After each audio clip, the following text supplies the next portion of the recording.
നമുക്ക് ദൃശ്യങ്ങളിൽ കാണാം. പാപ്പാഞ്ഞി റെഡി ആയിട്ടുണ്ട്. ഒപ്പം തന്നെ ഗാനമേളയുണ്ട്. ആകാശത്ത് വർണ്ണ കാഴ്ചകൾ ഒരുക്കിക്കൊണ്ട് കരിമരുന്ന് പ്രയോഗമുണ്ട്.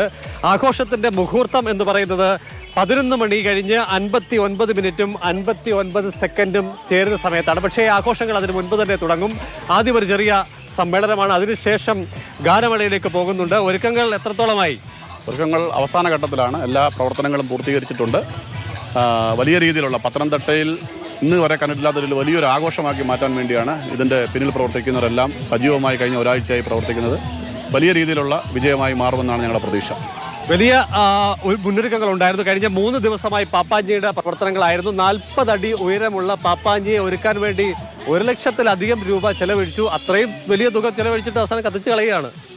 അത് നമ്മൾ ഉദ്ദേശിക്കുന്നതെന്ന് പറയുമ്പോൾ നമ്മുടെ എല്ലാ വിഷമങ്ങളും ബുദ്ധിമുട്ടുകളും ക്ലേശങ്ങളും ഒരു വർഷത്തിൻ്റെ പിന്നിലാക്കിയതിന് ശേഷം പുതിയൊരു പുതുവത്സരത്തിലേക്ക് കടക്കുക എന്നുള്ളതാണ്. ഞങ്ങൾ കഴിഞ്ഞൊരു 8 വർഷമായിട്ട് ഇത് ചെയ്യുന്നുണ്ട്. സുഹൃത്തുക്കളെല്ലാവരുമായിട്ട് ചെയ്തു തുടങ്ങിയൊരു ചെറിയ കാര്യമായിരുന്നു. അത് പിന്നെ നാട്ടുകാരുടെയും എല്ലാവരുടെയും സഹകരണം കൊണ്ട് ഞങ്ങളുടെ ക്ലബ്ബ് കമ്മട്ടിപ്പാടം എന്ന ക്ലബിൻ്റെ ഒരു പ്രവർത്തനങ്ങൾ കൂടെ കൊണ്ട് ഇത്രയും വലുതായിട്ട് നടത്താൻ പറ്റി. ഇത്തവണത്തെ ഞങ്ങളുടെ തീം, അതായത് നമ്മൾ ഉദ്ദേശിക്കുന്നതെന്ന് പറയുമ്പോൾ നമ്മുടെ ഇത്തവണ വയനാട്ടിൽ നടന്ന ദുരന്തം തന്നെയാണ്. അതിന് വേണ്ടത്ര ശ്രദ്ധ കേന്ദ്രീകരിക്കാൻ കഴിഞ്ഞിട്ടില്ലായിരിക്കാം എന്നുള്ള രീതിയിൽ നമുക്ക് ഇനിയും അതിൽ ശ്രദ്ധ വേണം, നമ്മളത് മറക്കാൻ പാടില്ല എന്നുള്ളതാണ് ഞങ്ങളുടെ തീം.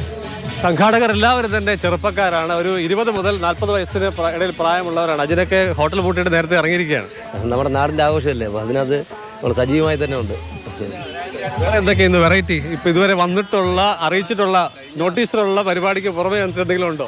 ഇല്ല. ഇത് നാട്ടുകാരെല്ലാം കൂടി ഒന്നു ചേർന്ന് ഒരു വലിയ ആഘോഷമാക്കി മാറ്റുക എന്നുള്ള ലക്ഷ്യം മാത്രമാണ് നമുക്കുള്ളത്. കഴിഞ്ഞ 8 വർഷമായി പത്തനംതിട്ടക്കാർക്ക് കാർണിവൽ ഒരുക്കാൻ കഴിഞ്ഞിട്ടുണ്ട്.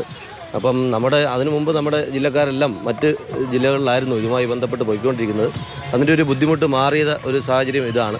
അപ്പോൾ നമ്മൾ വർഷങ്ങൾ മുന്നോട്ട് പോകുന്തോറും ഇതിൻ്റെ പ്രവർത്തനങ്ങൾ മെച്ചമായ രീതിയിൽ തന്നെ സംഘടിപ്പിക്കാനാണ് തീരുമാനിച്ചിരിക്കുന്നത്. കൊച്ചിയിലും കോഴിക്കോടും തിരുവനന്തപുരത്തും ഒക്കെ തന്നെ ന്യൂ ഇയർ ആഘോഷത്തിന് പത്തനംതിട്ടക്കാർക്ക് അത്തരമൊരു സവിശേഷതയില്ല. അതേസമയം പൂർണ്ണമായും പത്തനംതിട്ടക്കാർ അവരെ മാത്രം കേന്ദ്രീകരിച്ചുകൊണ്ടുള്ള, ടൗണിൽ മാത്രം കേന്ദ്രീകരിച്ചുകൊണ്ടുള്ള ഒരു പരിപാടിയാണ്. കുറച്ചുകൂടി കഴിഞ്ഞിട്ട് അവിടുത്തെ ആഘോഷങ്ങൾ അങ്ങ് ജഗപൊകയായി അടിപൊളിയായിട്ട് തുടങ്ങാൻ പോകുന്നുള്ളൂ.